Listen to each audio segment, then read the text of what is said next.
सबसे पहला क्वेश्चन दोस्तों, भारतीय शासन व्यवस्था में एक प्रतिनिधि एवं लोकप्रिय घटा को समाविष्ट करने का प्रथम प्रयास किसके द्वारा किया गया। मोस्ट इंपॉर्टेंट है, आपको बताना है इसका राइट आंसर क्या होगा। तो इसका जो राइट आंसर हो जाएगा दोस्तों ऑप्शन नंबर ए हो जाएगा, यानी भारतीय परिषद एक्ट। आपको बता दें कि यह पहला अवसर था जब 1861 के अधिनियम में गैर सरकारी तत्वों को विधायी संस्थाओं में प्रतिनिधित्व देने का महत्वपूर्ण सिद्धांत स्वीकार किया गया। अगला क्वेश्चन देख लेते हैं दोस्तों, निम्नलिखित में से कौन सा भारत में समस्त ब्रिटिश संवैधानिक प्रयोगों में सबसे अल्पकालीन सिद्ध हुआ। आपको बताना है इसका राइट आंसर क्या होगा।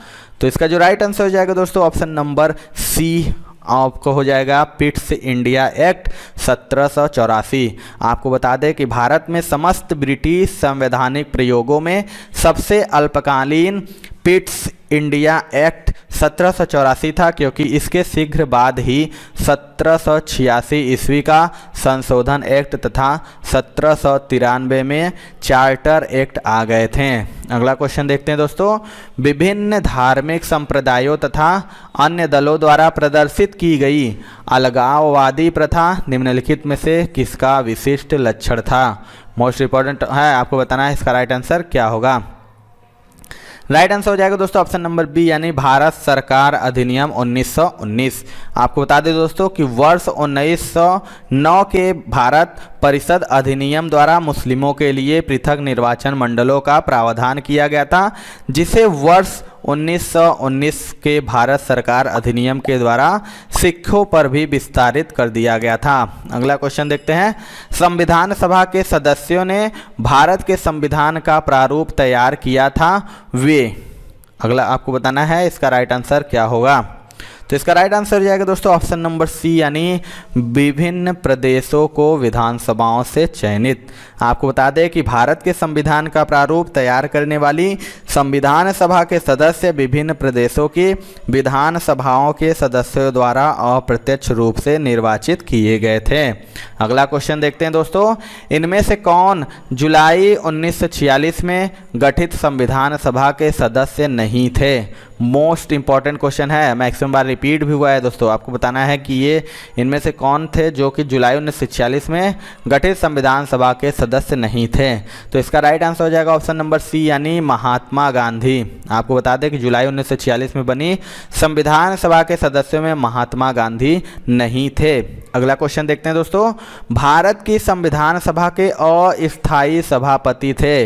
वेरी वेरी इंपॉर्टेंट है, मैक्सिमम बार रिपीट भी हुआ है क्वेश्चन।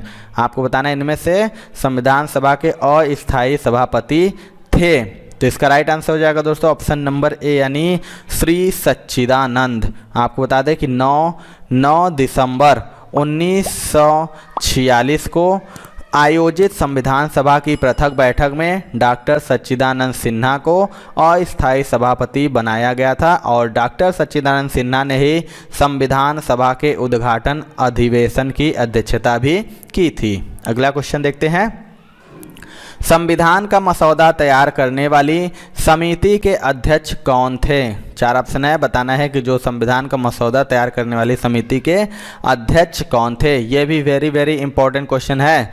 तो इसका राइट आंसर हो जाएगा ऑप्शन नंबर डी, यानी BR अम्बेडकर। आपको मैंने बताया कि संविधान के प्रारूप को अंतिम रूप देने के लिए संविधान सभा द्वारा 29 अगस्त 1947 को एक संकल्प पारित करके प्रारूप समिति का गठन किया गया तथा इसके अध्यक्ष के रूप में डॉक्टर BR अम्बेडकर को चुना गया। इस समिति में अध्यक्ष सहित कुल 7 सदस्य थे। अगला क्वेश्चन देख लेते हैं दोस्तों, निम्नलिखित में से कौन भारत के संविधान निर्मात्री सभा में संवैधानिक सलाहकार था। 4 ऑप्शन है आपके पास, बताना है कि इनमें से कौन भारत के संविधान निर्मात्री सभा में संवैधानिक सलाहकार था। तो इसका राइट आंसर हो जाएगा ऑप्शन नंबर डी, यानी BN राव। इसके बारे में बताया दोस्तों, तो संविधान निर्मात्री सभा के संवैधानिक सलाहकार BN राव थे, और इन्होंने 17 मार्च 1947 को प्रांतीय विधानमंडलों एवं केंद्रीय विधानमंडल के सदस्यों को प्रस्तावित संविधान की मुख्य विशेषताओं के संबंध में उनके विचारों को जानने जानने के लिए एक प्रश्नावली भेजी थी। अगला क्वेश्चन देख लेते हैं दोस्तों। 11 दिसंबर 1946 को किस संविधान सभा का स्थायी अध्यक्ष चुना गया था? आपको बताना है कि 11 दिसंबर 1946 को किसे संविधान सभा के स्थायी अध्यक्ष चुना गया था। वेरी वेरी इंपॉर्टेंट है, मैक्सिमम बार ये हर एग्जाम में रिपीट हुआ है। तो इसका राइट आंसर हो जाएगा दोस्तों ऑप्शन नंबर बी यानी डॉक्टर राजेंद्र प्रसाद। बता दें कि जो संविधान के निर्माण हेतु संविधान सभा के सदस्यों की पहली बैठक 9 दिसंबर 1946 को हुई और इसमें सच्चिदानंद सिन्हा को अस्थायी अध्यक्ष चुना गया था। इसके बाद में सभा के सदस्यों द्वारा 11 दिसंबर 1946 को डॉक्टर राजेंद्र प्रसाद को संविधान सभा का स्थायी अध्यक्ष निर्वाचित किया गया। अगला क्वेश्चन देखते हैं दोस्तों। संविधान सभा द्वारा भारत के संविधान को तैयार करने के लिए कितनी समितियों का गठन किया गया था? आपको बताना है कि इसका राइट आंसर क्या होगा। तो इसका जो राइट आंसर हो जाएगा दोस्तों ऑप्शन नंबर सी हो जाएगा यानी 17। संविधान सभा द्वारा भारत के संविधान को तैयार करने के लिए 17 समितियों का गठन किया गया था। अगला क्वेश्चन देख, प्रजातंत्र की जड़ें किसके द्वारा नष्ट की जा सकती हैं? आपको बताना है जो प्रजातंत्र की जड़ें होती है वो इनमें से किसके द्वारा नष्ट की जा सकती है। तो राइट आंसर हो जाएगा ऑप्शन नंबर ए यानी साम्यवाद। आपको बता दें कि आतंकवाद तथा विद्रोह द्वारा प्रजातंत्र को अस्थिर या कमज़ोर किया जा सकता है, लेकिन उसकी जड़ों को समाप्त नहीं किया जा सकता। जबकि साम्यवाद प्रजातंत्र के विपरीत एक शासन प्रणाली है जो प्रजातंत्र के मूल सिद्धांतों को ही बदल देती है। अगला क्वेश्चन देखते हैं। भारतीय संविधान है, आपको बताना है कि जो भारतीय संविधान है इसका राइट आंसर क्या होगा। तो राइट आंसर हो जाएगा दोस्तों ऑप्शन नंबर डी हो जाएगा यानी अंशतः कठोर और अंशतः लचीला। आपको बता दें कि भारत के संविधान में नम्यता तथा अनम्यता के लक्षण एक साथ विद्यमान है और यह संविधान इसलिए नम्य है क्योंकि इसके अधिकतर प्रावधानों को संसद द्वारा साधारण बहुमत से संशोधित किया जा सकता है, जबकि कुछ प्रावधानों को संशोधित करने के लिए विशेष प्रक्रिया अपनाई जाती है। इसलिए जो भारतीय संविधान है अंशतः कठोर और अंशतः लचीला है। अगला क्वेश्चन देखते हैं। भारत एक धर्मनिरपेक्ष देश है, इसका तात्पर्य है। मोस्ट इंपॉर्टेंट मैक्सिमम रिपीटेड ये क्वेश्चन है। आपको बताना है कि भारत एक धर्मनिरपेक्ष देश है, इसका तात्पर्य क्या है। तो राइट आंसर हो जाएगा ऑप्शन नंबर बी यानी उसका कोई राज्य स्तर पर धर्म नहीं है। बता दें कि भारत एक धर्मनिरपेक्ष यानी सेकुलर देश है और इसका तात्पर्य है कि उसका राज्य स्तर पर कोई धर्म नहीं है और राज्य धर्म के संदर्भ में पूर्णतः तटस्थ है तथा राज्य प्रत्येक धर्म का समान आदर करता है। अगला क्वेश्चन देखते हैं दोस्तों। गणतंत्र होता है, आपको बताना है जो गणतंत्र है वो इनमें से क्या होता है। तो इसका राइट आंसर हो जाएगा ऑप्शन नंबर डी यानी राज्य जहां पर अध्यक्ष वंशानुगत रूप से ना हो। आपको बता दें गणतंत्र से तात्पर्य एक ऐसे राष्ट्र से है जिसके प्रमुख का पद वंशानुगत न होकर निर्वाचन पर आधारित होता है। जैसे भारत के प्रमुख का पद निर्वाचन पर आधारित है जबकि ब्रिटेन में यह पद वंशानुगत है। अगला क्वेश्चन देखते हैं दोस्तों। कैबिनेट मिशन प्लान के अधीन बनी संविधान सभा में कितने सदस्य थे? मोस्ट इंपॉर्टेंट ये भी क्वेश्चन है। आपको बताना है कि जब कैबिनेट मिशन प्लान के अधीन बनी संविधान सभा में कितने सदस्य थे। तो इसका राइट आंसर हो जाएगा ऑप्शन नंबर ए यानी 389 सदस्य। बता दें आपको कि कैबिनेट मिशन की सिफारिश के अनुसार जुलाई 1946 में भारतीय संविधान सभा के निर्वाचन के लिए चुनाव हुए जिसमें 10 लाख की जनसंख्या पर एक प्रतिनिधि चुनना था। इस चुनाव में कुल 292 सदस्य विधानसभाओं के माध्यम से निर्वाचित हुए और 93 सदस्यों ने भारतीय शाही रियासतों का प्रतिनिधित्व किया तथा 4 सदस्यों ने मुख्य आयुक्त प्रांतों का प्रतिनिधित्व किया। इस प्रकार संविधान ने कुल 389 सदस्य हुए। अगला क्वेश्चन देखते हैं दोस्तों। वेवेल योजना की असफलता का मुख्य कारण क्या था? मोस्ट इंपॉर्टेंट ये भी क्वेश्चन है। आपको बताना है कि जो वेवेल योजना हुई थी उसकी असफलता का मुख्य कारण क्या था। तो राइट आंसर हो जाएगा ऑप्शन नंबर बी यानी कांग्रेस तथा मुस्लिम लीग के मध्य सहमति न हो पाना।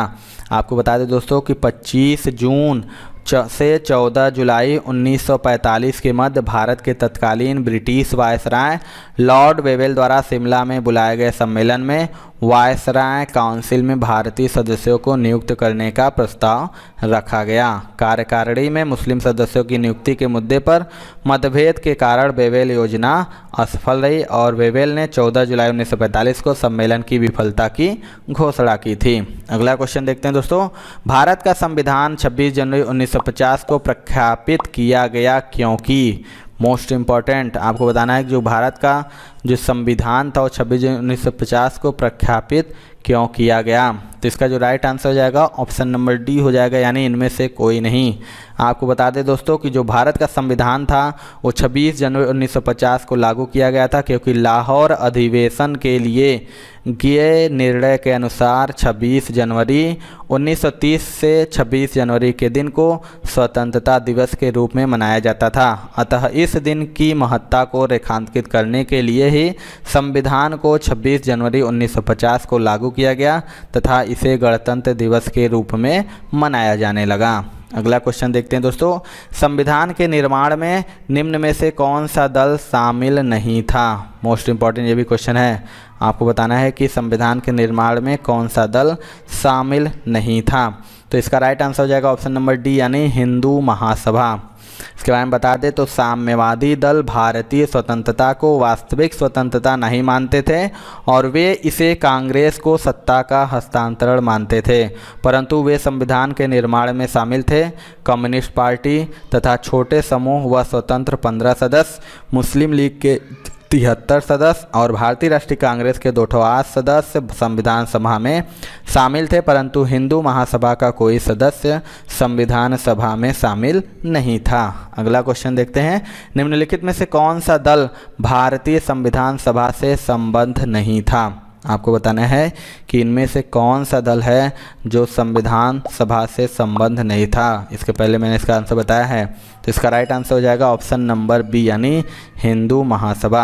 आपको मैंने बताया कि हिंदू महासभा भारतीय संविधान सभा के संबंध नहीं थी, जबकि शेष अनुसूचित जाति संघ व कम्युनिस्ट पार्टी के सदस्य भारतीय संविधान सभा के सदस्य थे। अगला क्वेश्चन देखते हैं दोस्तों, हमारे देश का संवैधानिक नाम है। आपको बताना है जो हमारा देश है उसका संवैधानिक नाम क्या है। तो राइट आंसर हो जाएगा ऑप्शन नंबर बी, यानी भारत अर्थात इंडिया। आपको बता दें कि संविधान के अनुच्छेद 1/1 में इस संघ का नाम भारत अर्थात इंडिया लिखा हुआ है। अगला क्वेश्चन देखते हैं दोस्तों, स्वतंत्र भारत के प्रथम कानून मंत्री कौन थे? आपको बताना है कि जो स्वतंत्र भारत के प्रथम कानून मंत्री कौन थे। तो राइट आंसर हो जाएगा ऑप्शन नंबर डी, यानी डॉक्टर VR अंबेडकर स्वतंत्र भारत के प्रथम कानून मंत्री थे। अगला क्वेश्चन देखते हैं दोस्तों, सर्वोच्च न्यायालय ने किस मुकदमे में यह बनाए रखा कि प्रस्तावना संविधान का भाग नहीं है? मोस्ट इंपॉर्टेंट ये भी क्वेश्चन है, आपको बताना है इसका राइट आंसर क्या होगा। तो जिसका राइट आंसर हो जाएगा दोस्तों ऑप्शन नंबर ए, यानी बेरूबारी मुकदमा। आपको बता दें कि सर्वोच्च न्यायालय ने बेरूबारी मुकदमे में यह बनाए रखा कि प्रस्तावना संविधान का भाग नहीं है। अगला क्वेश्चन देखते हैं दोस्तों, गीत जन गण मन को भारत के राष्ट्रगान के रूप में किस वर्ष स्वीकृत किया गया? Very important maximum repeated question है। आपको बताना है कि जो जन गण मन था वो भारत के राष्ट्रगान के रूप में कब वर्ष स्वीकृत किया गया था। तो इसका राइट आंसर हो जाएगा दोस्तों ऑप्शन नंबर सी, यानी 1950 में। आपको बताएं दोस्तों कि जन गण मन को 24 जनवरी 1950 को भारत के राष्ट्रगान के रूप में स्वीकृत किया गया और इसका गायन सर्वप्रथम 27 दिसंबर 1911 को कांग्रेस के कलकत्ता अधिवेशन में हुआ था और राष्ट्रगान के गायन की अवधि जो थी वो 52 सेकेंड है, लेकिन संक्षिप्त रूप में इसे 20 सेकेंड में ही गाया जाता है। अगला क्वेश्चन देखते हैं दोस्तों, भारत का अंतिम अंग्रेज वायसराय कौन था? मोस्ट इम्पॉर्टेंट आपको बताना है जो भारत का अंतिम अंग्रेज वायसराय कौन था। तो इसका राइट आंसर हो जाएगा दोस्तों ऑप्शन नंबर सी, यानी लॉर्ड माउंटबेटन, जो कि भारत के अंतिम अंग्रेज वायसराय थे और इनका कार्यकाल 23 मार्च 1947 से 15 अगस्त 1947 तक था और इसके अतिरिक्त भारत के गवर्नर जनरल के रूप में इनका कार्यकाल 15 अगस्त 1947 से 21 जून 1948 के मध्य था। अगला क्वेश्चन देखते हैं। स्वतंत्रता प्राप्ति के पश्चात भारतीय राष्ट्रीय कांग्रेस का पहली बार विभाजन कब हुआ? आपको बताना है कि स्वतंत्रता प्राप्ति के पश्चात भारतीय राष्ट्रीय कांग्रेस का पहली बार विभाजन कब हुआ था? तो इसका राइट आंसर हो जाएगा ऑप्शन नंबर ए यानी 1969 को। बता दें कि स्वतंत्रता प्राप्ति के पश्चात भारतीय राष्ट्रीय कांग्रेस का पहली बार विभाजन वर्ष 1969 में हुआ था। तो ये थी दोस्तों आज की वीडियो। आपको वीडियो कैसा लगा कमेंट सेक्शन में ज़रूर बताइएगा। वीडियो पसंद आएगा दोस्तों तो एक लाइक ज़रूर कर दीजिएगा और चैनल पे हमारे नए हैं तो चैनल को ज़रूर सब्सक्राइब करके बेल आइकन दबा लीजिएगा। तो मिलते हैं दोस्तों अपने अगले वीडियो में, तब तक के लिए जय हिंद जय भारत।